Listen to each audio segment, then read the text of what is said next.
Le bilan des victimes de la guerre israélienne dans la bande de Gaza atteint des chiffres alarmants, avec 45 854 morts et plus de 109 000 blessés depuis le début des hostilités, le 7 octobre 2023. Ce rapport, émis par le ministère de la Santé de Gaza, met en lumière l'ampleur tragique des événements qui se déroulent dans cette région tourmentée. Au cours des dernières 24 heures, les bombardements israéliens ont causé de nouveaux massacres, touchant des familles entières.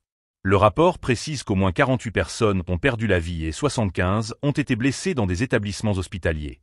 Les conséquences de ces attaques se font ressentir non seulement sur le terrain, mais également à l'intérieur des infrastructures sanitaires, déjà fragilisées par des mois de conflit.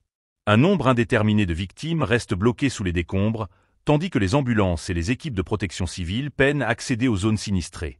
Le rapport appelle les familles des martyrs et des disparus à fournir leurs informations afin d'enrichir les archives du ministère de la Santé.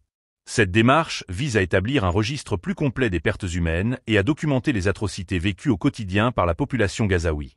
Israël poursuit sa campagne militaire contre Gaza, et ce, pour le 458e jour consécutif, sans tenir compte des mandats d'arrêt émis par la Cour pénale internationale à l'encontre du Premier ministre Benjamin Netanyahou et de l'ancien ministre de la Défense Yoav Gallant. Ces mandats, datés du 21 novembre 2024, concernent des accusations de crimes de guerre et de crimes contre l'humanité commis à l'encontre des Palestiniens. La situation à Gaza s'aggrave de jour en jour, alimentant un cycle de violence qui semble sans fin. Les appels à la paix se multiplient, mais les réalités sur le terrain illustrent un conflit profondément enraciné. Les conséquences de cette guerre ne se limitent pas aux statistiques.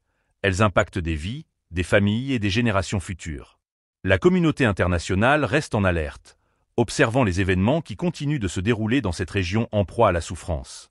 Les enjeux humanitaires sont colossaux, et les efforts pour secourir la population civile sont plus que jamais nécessaires.